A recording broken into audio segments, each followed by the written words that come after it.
Mr. Toastmaster, members, how to be successful? What a great question. Is it defined by how others achieve your accomplishments? Or is it something only you can judge for yourself? Now, whenever anyone starts out a speech like this, I know what you might be expecting to hear. Maybe you're going to hear a dodgy sales presentation or a get-rich-quick scheme. Or maybe it's the one where you can make $1,000 a day just by sitting at home in your underwear and using your computer. Well, you can all relax. I'm not here to push any ideas onto you or to tell you that you can only be successful if you follow my ways. But I hope I can help you find new ways to achieve your accomplishments here at Toastmasters, learning from my story and my discoveries. So let me cast you back to just over 2 years ago. It was May 13th, 2013. I stood before you and gave my very first speech, my icebreaker. Now, one of the points I made in this speech is that I have a tendency to give up on things very easily. I might start something new, do it for a while, but then maybe it gets a little bit too hard, so I just give up. But in this context, I spoke about how, with Toastmasters, I seem to have found something which I wanted to keep going for. And I wanted to hope that it would keep going on like that, so I'd have something in my life that I could say, yeah, I finished something. That's been one of my goals. But we all know that Toastmasters never really ends. You're always improving and growing. But there must be a point where you can just draw a line and say, yeah, I achieved something.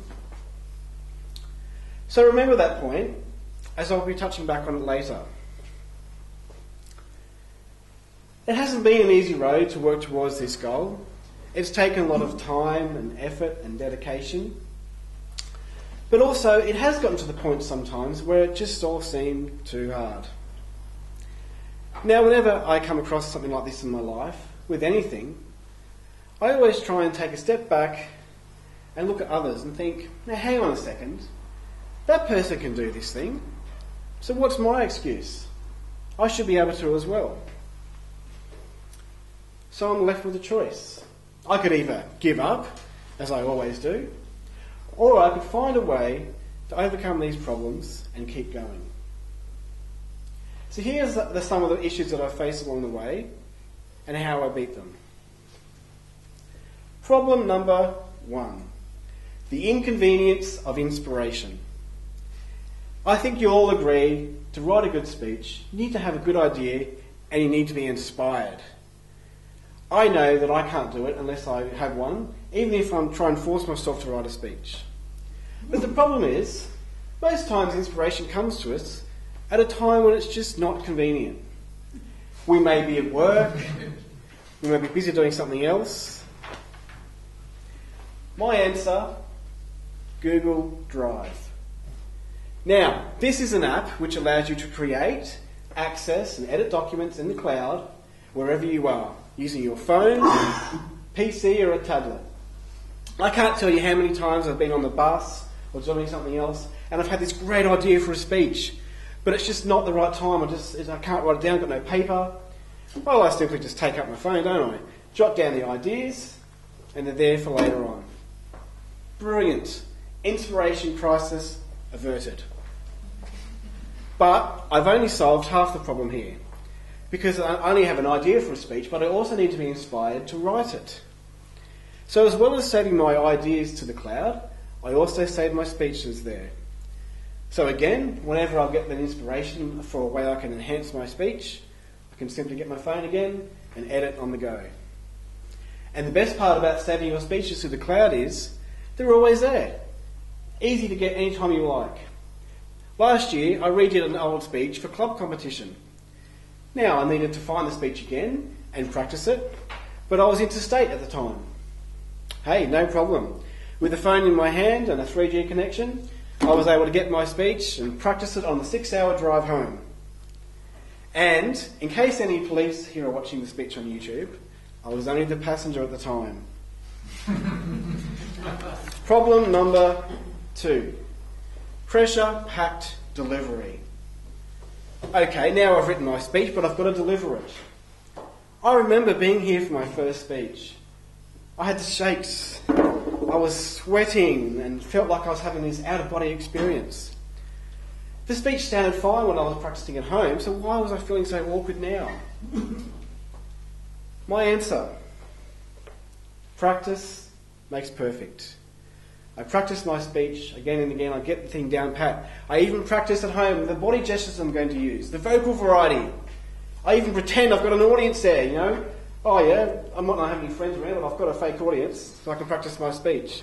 But I get this vision in my head of exactly how my speech should look and sound. So when I'm up here, I focus on that and let it flow. Now, it's not always easy, but I do find that the more I do it, the easier it becomes. But having said that, I do think it's a good idea not to practice your speech too much.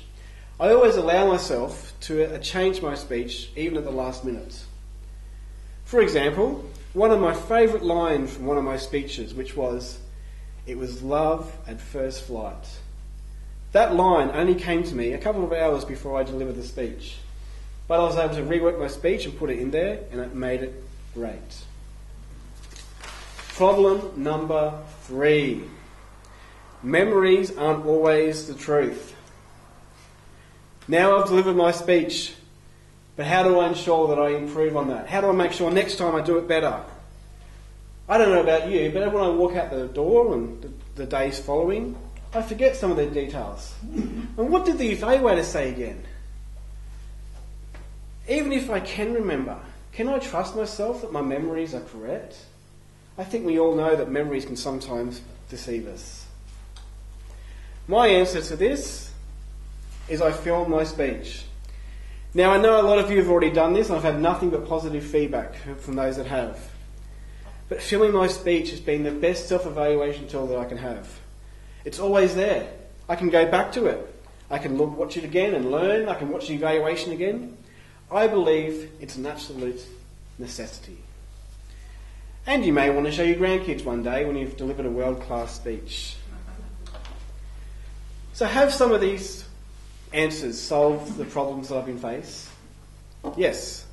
Because I'm still here and I'm still going strong. I hope I can help you, inspire you to do the same. But I know that some of you have different objectives from Toastmasters.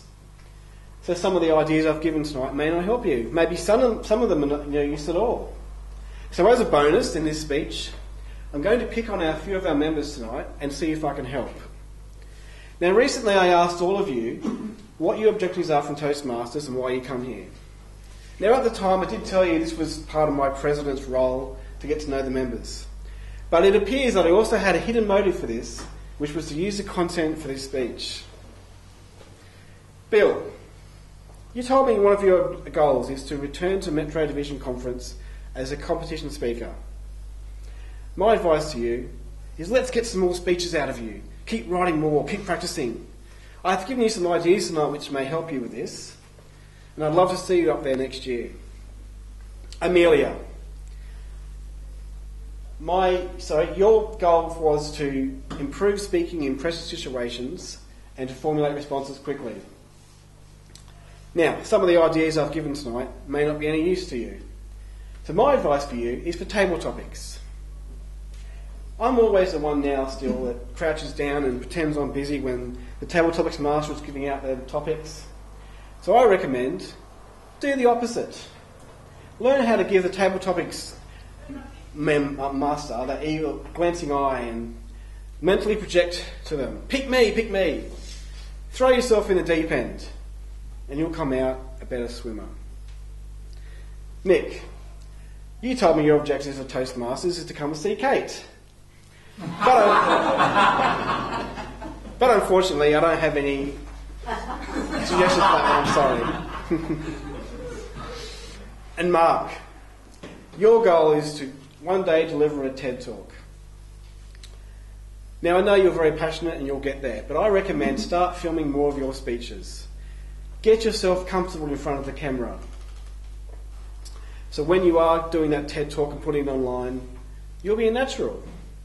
Let yourself get that visual feedback and you'll be on your way. Now, I'd love to keep going on tonight with examples for all of you, but I think if I do, our timekeeper will develop RSI with the beeper button. But remember back at the start of my speech, I told you that I had this goal, that I wanted Toastmasters to be something that I stuck with, something that I saw through to the end. Have I achieved this? Well, I'm now here delivering my 10th speech. If all goes well and my evaluator thinks I've done the right job, touch wood, then I will have completed my first manual in Toastmasters and completed my competent communicator level. And what's more, I'm also taking on the grammarian role tonight, which is the final task in my competent leader manual. 2 achievements in one go. And for me, it's very fitting that I started and completed these achievements within these very walls. A new beginning awaits me at our new venue to start going on with some of the advanced manuals. I did say Toastmasters never ends, didn't I? Now, I'm aware that having a certificate and a few letters after your name doesn't mean much unless you've learned something from it. And I have. So I'm very conscious that I'm also completing this goal for the other right reasons as well. But in my mind, I feel like I've achieved it. I can draw that line in the sand and I can say, yes, I have completed something to the end. So is success defined by how others judge you or judged by yourself? I think the answer is, it's judged by yourself.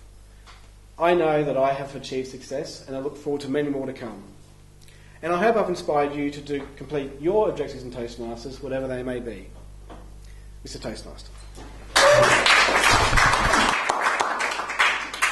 Thank you, Mr. Toastmaster. At the very end of David's speech, he said, touch wood. Touch wood, David. Money speaks louder than words. No, that speech was excellent, David, I've got to say. That's probably the best speech I've seen you deliver. And it was a inspire your audience speech. But I'm actually going to give my personal summation at the very end. At the beginning of my summary, I'm just going to follow what the manual has asked me to do, and then I'll come back to my personal opinions. Was the speech relevant to the occasion selected? Well, yes, we are all Toastmasters. And David, he spoke about the experience of being a Toastmaster. So that appeals to all of us, and he basically challenged all of us throughout his speech. And it didn't matter what level we were as a Toastmaster, he was seeking to challenge us. So the speech was relevant. Did the speaker understand and express the feelings needed of the audience? Well, the speaker, he had 3 very clear objectives in his speech, and that related to the audience. And through those objectives, he actually taught us ways to better our ways of being Toastmasters, and you've already heard that material already. Was the speaker forceful, confident and positive? No, he wasn't forceful, because that's not David's style. He's not a forceful person. Was he confident and positive? Very much so. It's the best I have seen him ever deliver a speech. But what he did do, he used a hook. And the hook was, he used emotion. He gave a little personal story to try to pull us in to how we can learn from his experience over the past 2 years that he's been a Toastmaster. So you don't always have to be forceful or out there to give an inspirational speech. You can use emotion, and he used an emotional hook there for us to all learn. And that's what really pulled me in the speech. That's what really grabbed me. And it was just a different perspective on giving an inspiring speech for your audience. Did this speaker effectively use stories and anecdotes and quotes to help convey the message? And also, did the speaker words convey strongly vivid mental images? Well, once again, he did that very clearly. He was talking about the Google Drive, the iCloud. Practice makes perfect. And he also talked about YouTube. All those things that have helped him become a better speaker. And I must say that, particularly for YouTube, looking back on how you've delivered something as a speaker or an evaluator, and you go back and look at yourself and say, wow, did I really do that? Or, hey, I've got that type of habit. I didn't know I had that habit. You can actually learn a lot from that. And David has brought that to us here as club members. Did the speaker's use of body language enhance his or her message? At the very beginning of the speech, David used open hands. Through the whole speech, he was using open hands and gestures while he was speaking. And while he was speaking to the audience members, or if he was talking about a particular person, which he did during his speech, he used his hands to convey the message, and he made direct eye contact. His body language, the use of pause, was excellent as well. Very slow, very well-paced speech. It wasn't too quick at all. Did the speech uplift the audience and motivate them as the speaker intended? Well, as I've already mentioned earlier, it wasn't like a motivational speech for me to lift me up. But as I said, that's not David's personality. His speech was about credibility, the credibility that he's grown up as a Toastmaster over the last 2 years.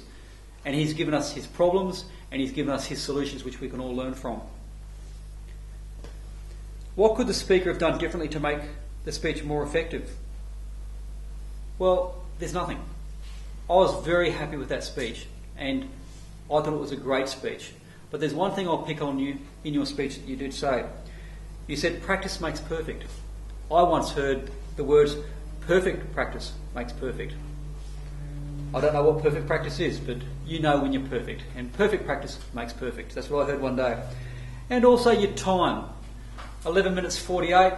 Hey, you're a Toastmaster. You're entitled to speak over time. The only person who gets upset about that is the Toastmaster.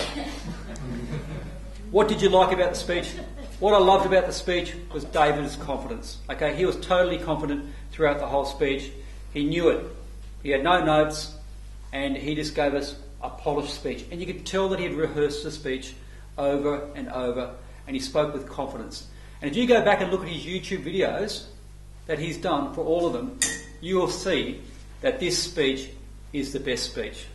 And I've got the timekeeper here telling me not to convey that message to the audience. He wants me to sit down and not convey that. But David, I want you to know, if you're looking at that camera right now, David, at me, that was the best speech you've given.